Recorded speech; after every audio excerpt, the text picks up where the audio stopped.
Thank you for that, Rhonda. Hello, everyone. My name is Anisha Madhav. I'm a technical support scientist at ACD, and I'm joined here today with one of my colleagues, Victoria Huang. We really hope you all are staying safe and healthy, and we're really excited to have you here today and to present our RNA-ish services to you and how this can be applicable to your research needs. Our assay service team has over 9 years of expertise, and ACD has well over a decade of experience in developing ISH assays. We have recently expanded our services for academic institutions and are excited to share that with you today. For our agenda today, we'll take a look at the RNAscope technology, followed by applications of RNAscope, and finish with an overview of our assay service capabilities and workflow. At any time during this webinar, our panelists are available to answer any questions through the Q&A chat function. So let's begin with the RNAscope technology. So what is RNAscope and how is it relevant to spatial transcriptomics? Traditional transcriptomic analyses has relied on bulk tissue analysis, such as PCR, which relies on a grind-up method that provides an average level of gene expression within a sample, but loses the spatial and single-cell information. This is akin to a fruit smoothie, in which you can only guess at what fruits it contains.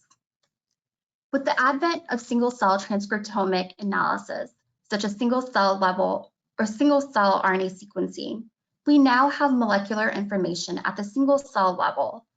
And to come back to the fruit analogy, can now provide you exactly which fruits are present and how much of each fruit went into the smoothie. However, these techniques still don't provide information of how those cells are organized in the tissue context. This is where spatial analysis comes into play. Single-cell multiplexing spatial analysis that detect RNA can provide transcriptomic information with spatial organization while retaining single-cell resolution. So now, instead of an average smoothie with unknown fruits, you have this pie on the right where you can see which fruits are present and how they are spatially arranged. The growth and adoption of the RNAscope technology is best exemplified by the number of peer-reviewed publications.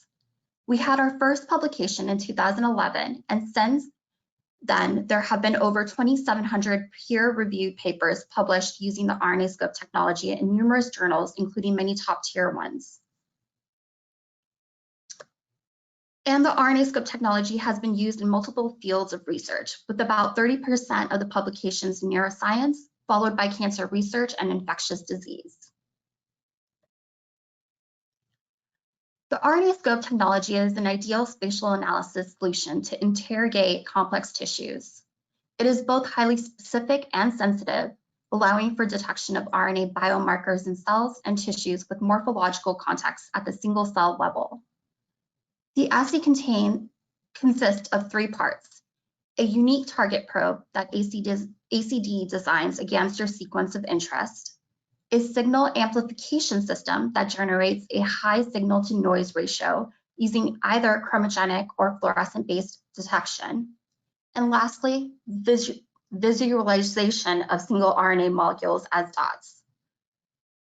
The assay allows for the spatial mapping of various RNA molecules such as mRNA, long non-coding RNAs, splice variants, point mutations, and highly homologous and short sequences in cells and intact tissue.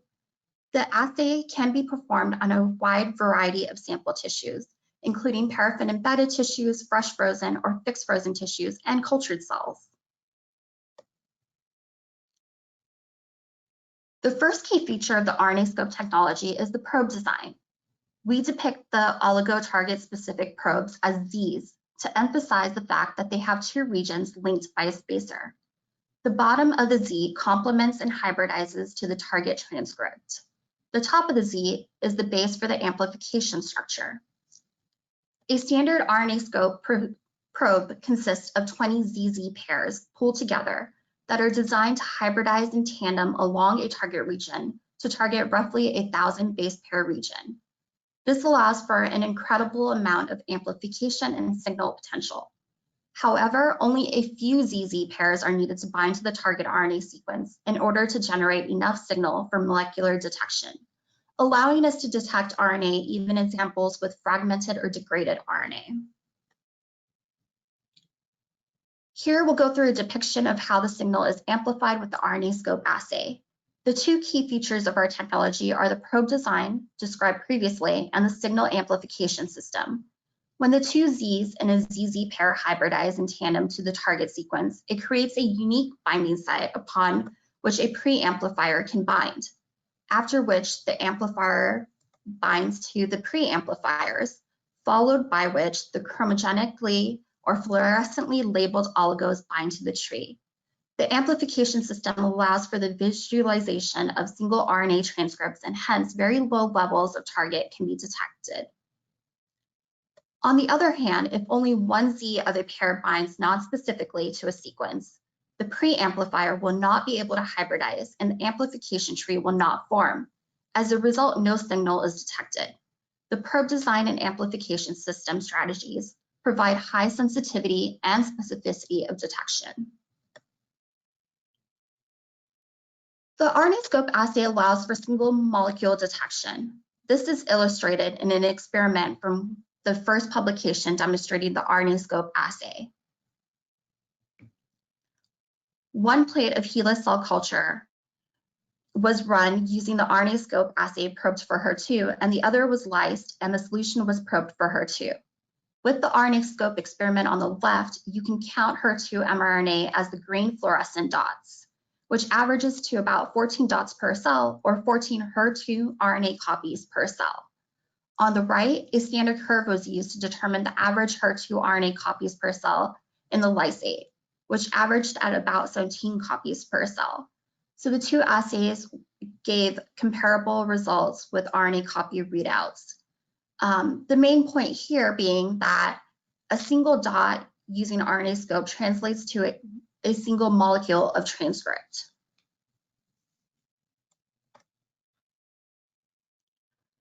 Our assay platforms have expanded and currently include 3 unique assays to detect RNA at the single molecule sensitivity with single cell resolution in the tissue context. These 3 assays are RNAscope, BaseScope, and microRNAscope.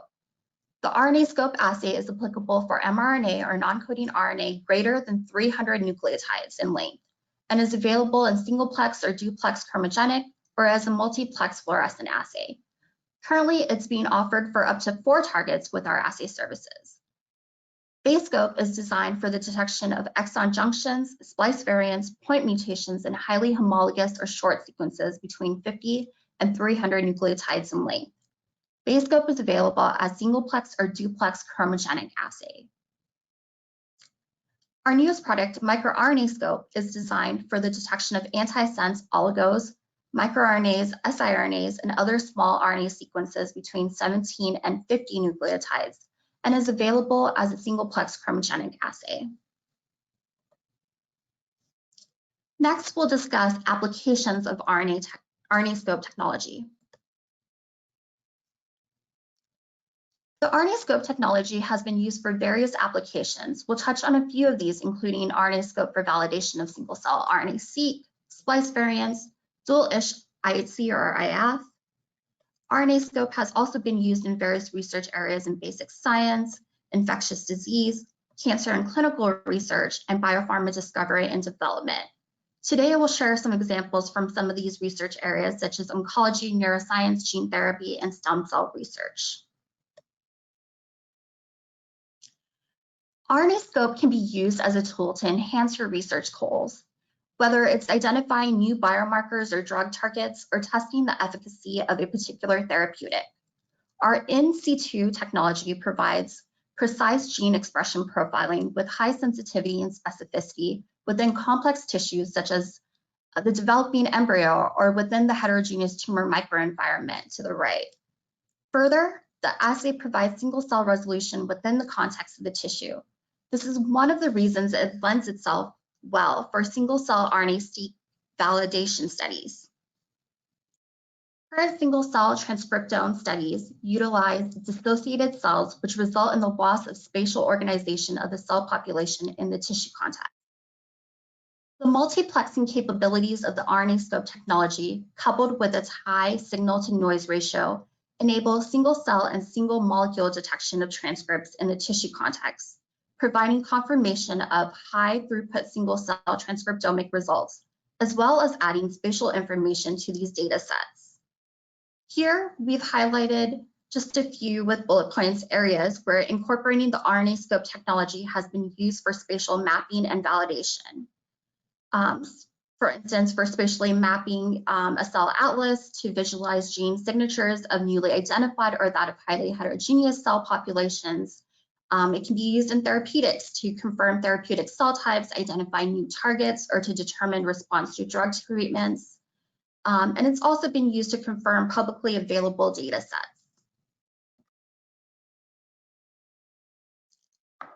Here's some data from researchers at Lund University who are studying cancer-associated fibroblasts, or CAFs. CAFs are a major constituent of the tumor microenvironment in many cancers and are a diverse group of cells that are considered to be made up of several subtypes, making it difficult to distinguish a single molecular signature. As such, morphology remains the most common way to distinguish CAFs. Here, the researchers utilized single-cell RNA-seq to delineate the heterogeneity of 768 CAFs, isolated from genetically engineered mouse models of breast cancer. They defined 4 transcriptionally diverse subpopulations of CAFs. The signatures were a vascular gene signature, an extracellular matrix gene signature, a cell cycle gene signature, and finally a developmental gene signature. Each subpopulation was discriminated by different gene expression programs representing different functionality and unique spatial location within the tumor parenchyme, as identified by the RNAscope assay. Here, for example, using ISH for VCAF mRNA markers Notch3 and KCNJ8 in combination with the vascular protein marker NID2 using immunofluorescence revealed that vascular CAFs are localized predominantly near the vasculature. Furthermore, CAF subpopulations are distinct with no overlap in signal between extracellular matrix CAFs, for instance, and vascular CAFs. This study reveals a previously unappreciated functional diversity within the tumor microenvironment that can aid in further development of tools for precision medicine.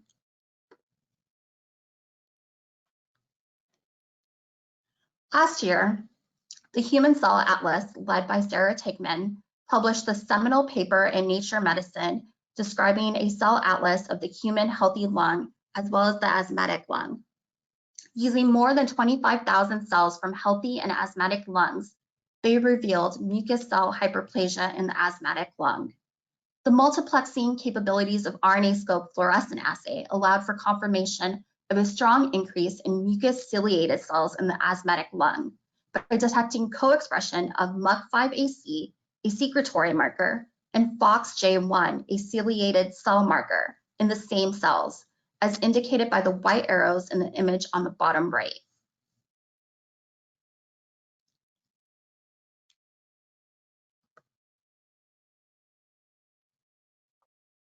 Here I'm presenting to you a case study from an assay service project for researchers at the Dana-Farber Cancer Institute. Here the researchers used an organotypic MC38 tumor spheroid model treated with anti-PD-1. After treatment of anti-PD-1, they performed single-cell RNA-seq profiling and identified EMT markers upregulated in cells treated with anti-PD-1. In further looking at this subpopulation, these resistant cells were distinguished by activation of oxidative phosphorylation as well as displaying an EMT hallmark signature, which suggested a subset of MC38 cells evaded anti-PD-1 therapy by adopting a quiescent mesenchymal phenotype. Analysis of the EMT positive signature uncovered SNE1 and Ly6A, a gene encoding a stem cell antigen 1, as among the most significantly upregulated transcripts in the subpopulation. To validate enrichment of this immunotherapy persistor cell signatures, the researchers used an in vivo model using MC38 subcutaneous tumors treated with either anti-PD-1 or IgG. In-house, we ran the RNAscope duplex assay on these tissues, and the duplex assay was used to validate SNE1 mRNA was in fact significantly enriched in the perinecrotic areas of anti-PD-1 treated MC38 tumors compared to isotype IgG treated control tumors. Here, Huang was used to designate the perinecrotic areas. Again, this highlights the use of RNAscope to validate single-cell RNA-seq results and provide spatial morphological context of expression within the tissue. In this case, using RNAscope to find that SNE1 is highly expressed specifically in necrotic areas of anti-PD-1 treated tumors. Let's dive a little further into some other oncology applications. PCR-based technology and IHC have been the predominant methods utilized for translating potential gene biomarkers from the Cancer Genome Atlas, TCGA. However, these techniques are limited by heterogeneity found among tumors and the lack of correlation between mRNA and corresponding protein levels. Here in particular, these authors used the RNAscope ISH assay in a colorectal cancer cohort to measure GFI1 and TNFR-SF11A expression as potential prognostic markers identified by TCGA. RNAscope results correlated with TCGA data, and they saw reduced GFI1 expression was associated with high-grade and left-sided tumors, and reduced TNFR-SF11A expression was associated with metastasis and high nodal involvement. They also found cell type specific expression where GFI1 and TNFR-SF11A mRNA expression levels were significantly higher in carcinoma cells compared to other cell types.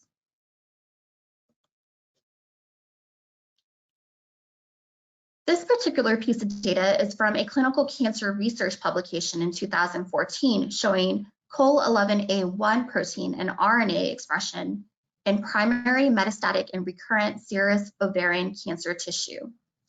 The authors saw good correlation between protein and RNA during cancer progression. RNAscope showed better dynamic range of expression than IHC, and RNA provided higher resolution than protein. Therefore, they determined that RNA serves as a better assay for COL11A1 as a biomarker for serous ovarian cancer.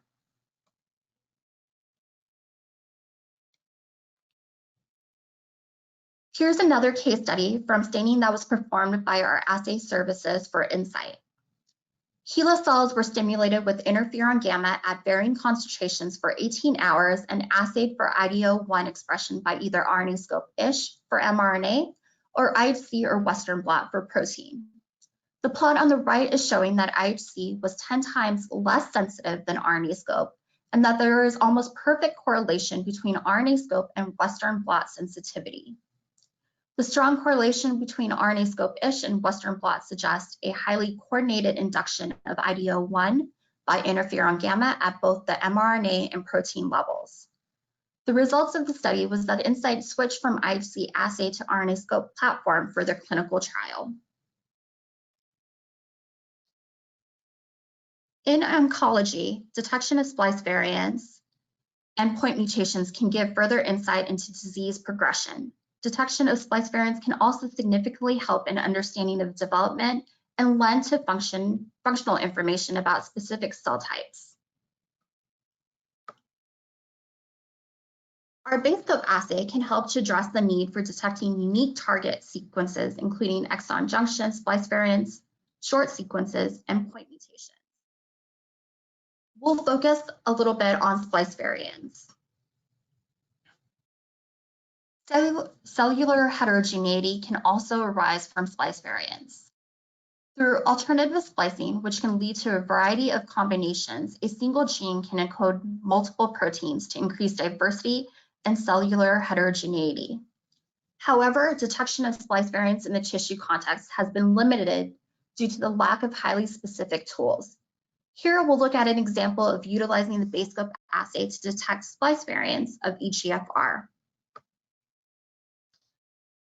EGFR variant 3 is a splice variant that arises from a gain-of-function mutation caused by an in-frame genomic deletion of exons 2 to 7, which leads to a constitutively active oncogenic signal. It is the most frequent mutation found in glioblastoma patients. Detection of EGFR variant 3 in FFPE clinical specimens by IHC and real-time PCR approaches have been developed but lack specificity and spatial resolution. We believed Basescope could fill this gap by providing a robust assay to identify EGFR variant 3 status within the tumor and maintain tumor morphological context. Briefly, 1ZZ pair probes were designed to span the exon junctions in order to detect either wild-type, mutant, or both transcripts. The wild-type EGFR probes span the junctions of either exon 1 and 2 or exon 7 and 8, here depicted in turquoise, while the EGFR variant 3 specific probe span the junctions of exon 1 and 8, here shown in red. A common probe that spans the junctions of exons 8 and 9 was also used to detect total EGFR, that of both wild-type and EGFR variant 3, here depicted in black. In this slide, we show two glioblastoma cases stained with the probes I just described. With both wild-type probes, we see staining in both cases, indicating both express wild-type EGFR. However, with the mutant probes, we only see signal in the case on the left, indicating that the sample is positive for the EGFR variant 3, while the sample on the right is not. Taken together, we can identify EGFR variant 3 status in C2 and FFPE glioblastoma samples.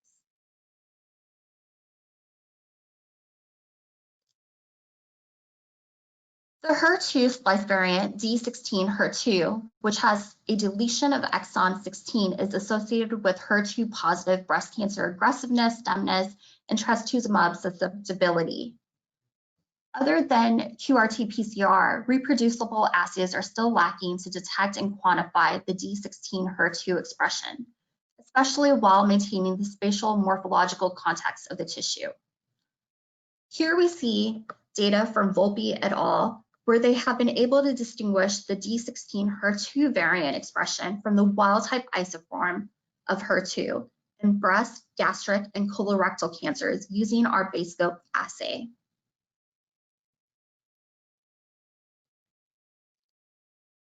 Next, we'll talk a little bit about of some examples for neuroscience. Here you see a coronal section of the mouse brain stained with the three-plex fluorescent assay to detect glutamatergic and GABAergic neurons. RNAscope has been used extensively in neuroscience research to study mRNA of different receptors, such as G protein coupled receptors, ion channels, and long non-coding RNA, to visualize different cell types, such as different cell subtypes or cell states in relation to one another. It has also been used to validate RNA-seq data by providing spatial context, and also used to characterize genetic variations such as splice variants or mutations in neurological diseases. Here's a magnified view of that previous coronal section of the mouse brain. Here you can really use RNAscope to distinguish different cell subpopulations.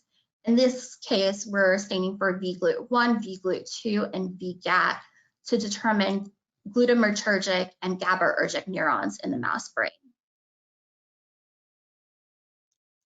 Here's another case study from a group at NIH that worked with our assay service team.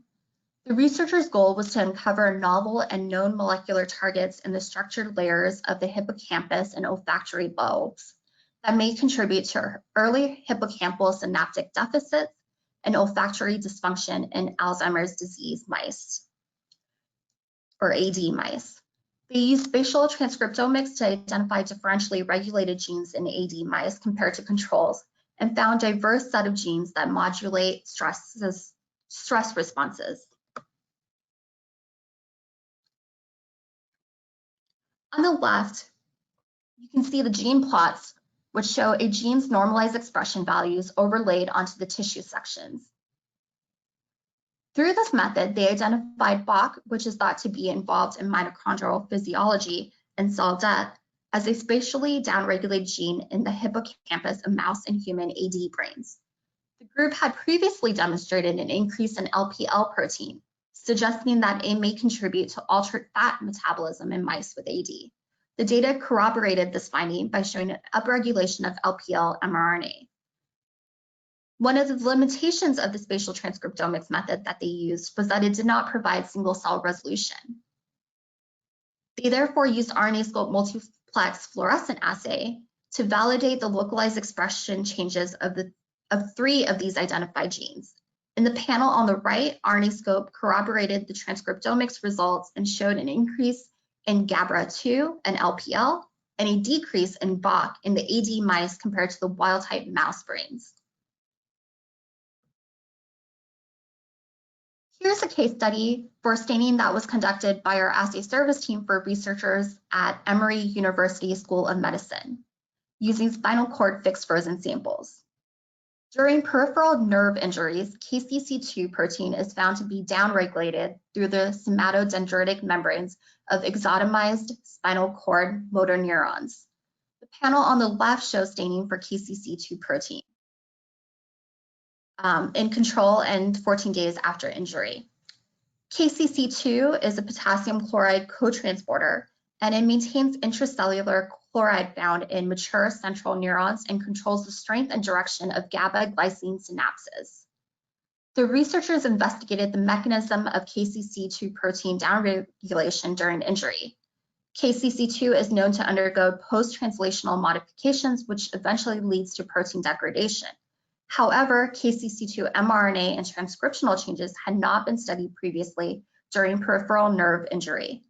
On the right, RNAscope was used to show that KCC2 mRNA is significantly reduced during injury, correlating with downregulation of KCC2 protein. This data highlights an unmet need we saw for co-detection of protein and mRNA within the same sample. So I'm actually going to hand it off to my colleague, Victoria, to walk you through our dual-ISH IF platform.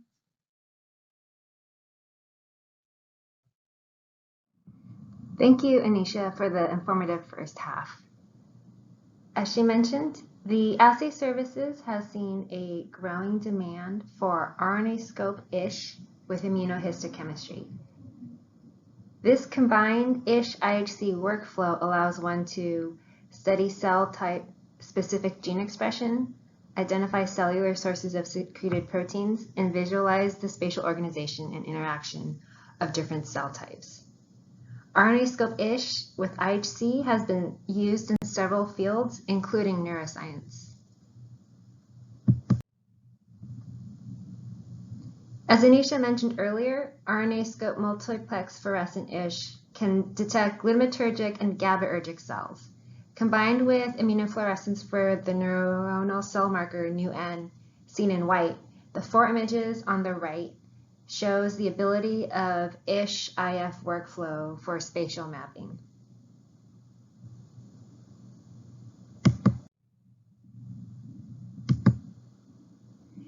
In a 2019 publication in Cell Reports, the authors identified a gene necessary for the development of pain-sensing neurons.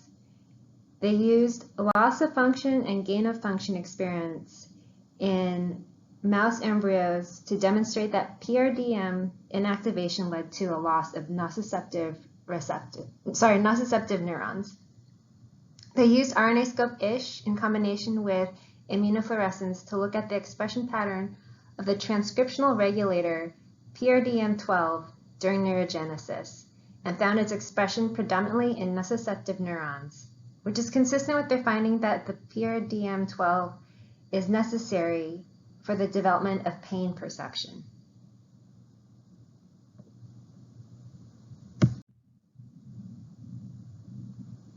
In a 2019 Nature study, the authors used a single nuclei RNA-seq from white matter of multiple sclerosis patients and identified subclusters of oligodendrocytes seen in the top left. Using BaseScope duplex ISH with markers for different subclusters, they were able to visualize the spatial distribution of the cell types seen in the bottom figures. The BaseScope ISH the BaseScope duplex-ish results complemented the single nuclei RNA-seq, showing only a few cells that were dual positive for both markers.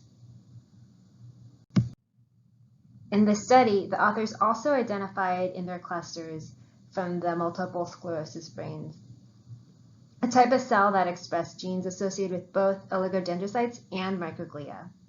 Using BaseScope-ish combined with IHC, they showed microglial marker CD74, seen in the bottom right two images in purple.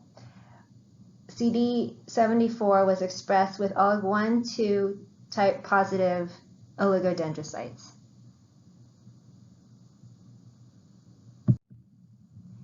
In addition to basic science research, RNAscope has been used in cell and gene therapy development. RNAscope is particularly relevant in CAR T therapy. The therapeutic CAR T cells are generally administered systemically and must traffic to metastatic disease sites and function within the tumor microenvironment. Since both CAR and TCR-T cells are comprised of portions of various human proteins, it's challenging to use antibodies to distinguish engineered T cells from the endogenous ones. RNAscope technology uses unique regions for probe design to enable visualization of CAR or TCR-T cell distribution in the tumor microenvironment. To assess activation state, one can co-stain with a marker of activation, such as granzyme B or interferon gamma. To assess anti-tumor activity or functionality, one can co-stain with a cell type marker, such as CD8 or CD3. In a patient clinical trial, Adaptimmune developed a TCR against tumor antigen NY-ESO, which is expressed in poor prognosis multiple myelomas. They used RNAscope-ish on tumor biopsies to understand the mechanism of response and resistance to TCR cells, and to visualize infiltration of TCR-T cells and correlate it to the anti-tumor effects. The figure you see on the right shows the TCR-T marker in red and an activation marker, CD3, in teal. This data was presented at ASCO in 2018. The RNAscope technology can be applied in various areas within the stem cell field. Applications include detection of molecules such as G protein coupled receptors, including LGR5, which are known to have challenging antibodies for protein detection by IHC, as well as long non-coding RNAs, which can't be detected by immunohistochemistry since they don't code for protein. In addition, one can also visualize differentiation of induced pluripotent stem cells and organoids, as well as characterize novel cell types in the tissue. CRISPR-mediated gene editing at the transcription level, as well as splice variants, can be visualized in the tissue using our BaseScope assay. And lastly, as Anisha mentioned before, multiplex capabilities of RNAscope technology allow for confirmation and spatial mapping of gene signatures identified through transcriptomic approaches such as single-cell RNA-seq.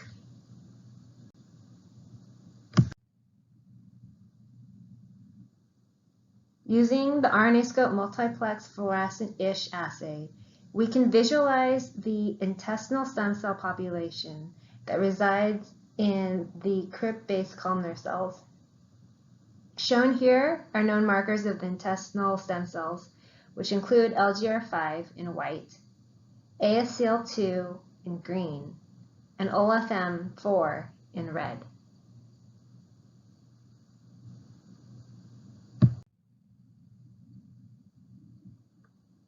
In this 2019 Nature paper, the authors used RNAscope multiplex fluorescent-ish to show that CLU-positive cells are rare and distinct from LGR5 positive cells, shown in the normal intestine images on the left. On the right, the damaged intestinal crypt had greater CLU-positive cells. Further, the researchers generated gene clusters using single-cell RNA-seq and identified YAP1, a transcriptional regulator, as important for regeneration of the intestinal epithelium. Using RNAscope-ish combined with immunofluorescence, they are able to visualize that YAP1 deletion prevented clue-positive cells from emerging after intestinal injury, seen in the central figure.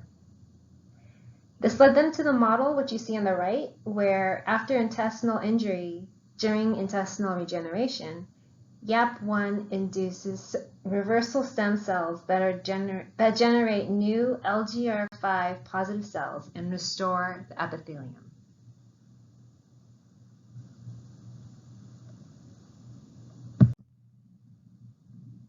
We've covered some of the applications of RNAscope technology, which ranges from basic research to clinical development. Next, the offerings of our assay services.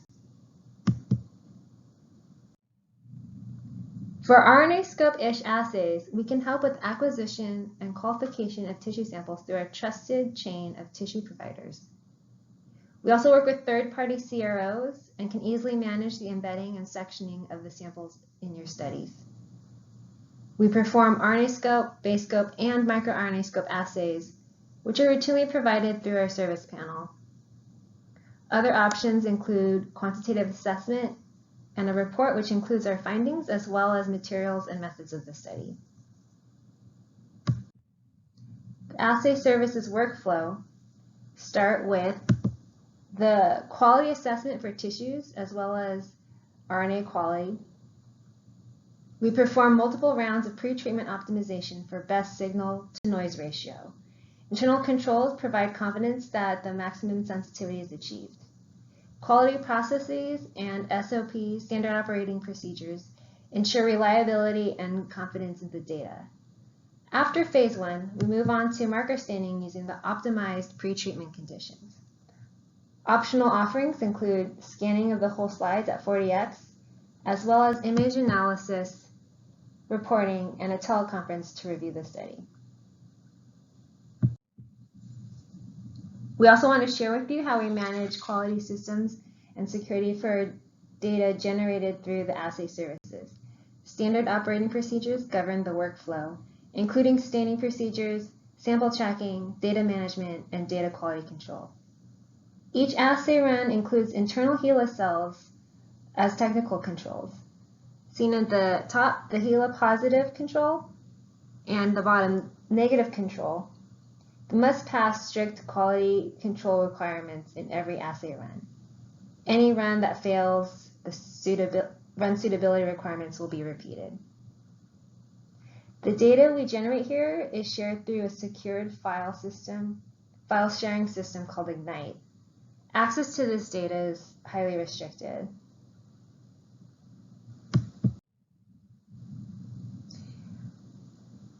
Pre-validated tissue bank samples ensure high quality as well as fast turnaround and guaranteed RNA quality. ACD will help source tissue, so there's no need to set up a third-party vendor for purchasing. For new sample collection, ACD will coordinate with embedding CROs to ensure samples are prepared according to guidelines for RNA preservation. The assay service group is here to perform any of the RNAscope assays for you. We have over 9 years of expertise with over 15,000 slides delivered every year, access to 14 automated staining systems from manual Hive Easy ovens to Leica and Ventana autostainers. Once your study is complete, you'll receive the stained slides and be returned the remaining unused material. As an addition, we offer whole slide digital scans for both bright field and fluorescent images, quantitative image analysis, board-certified pathologists on staff, and a tissue bank with qualified normal and tumor human tissues available for immediate screening. Also, as an addition, once your study is complete, we can provide a report containing representative images, materials and methods, summarized data analysis, a study summary depending on your needs.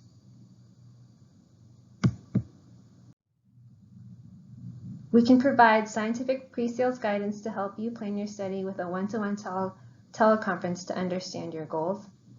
Our scientific team will ensure timely delivery of your study and that objectives are met.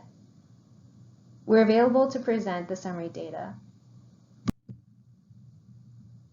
There's some accolades from our satisfied customers who are happy with the images as well as the fast turnaround time and communication. With this, we come to the end of the presentation. We'll be online for a few more minutes, so please feel free to send in your questions to our panelists who are waiting to answer your queries via the Q&A window. If your questions are left unanswered, we will follow up. Anisha and I and everyone at ACD, thank you for your time, and we look forward to hearing from you. Thank you.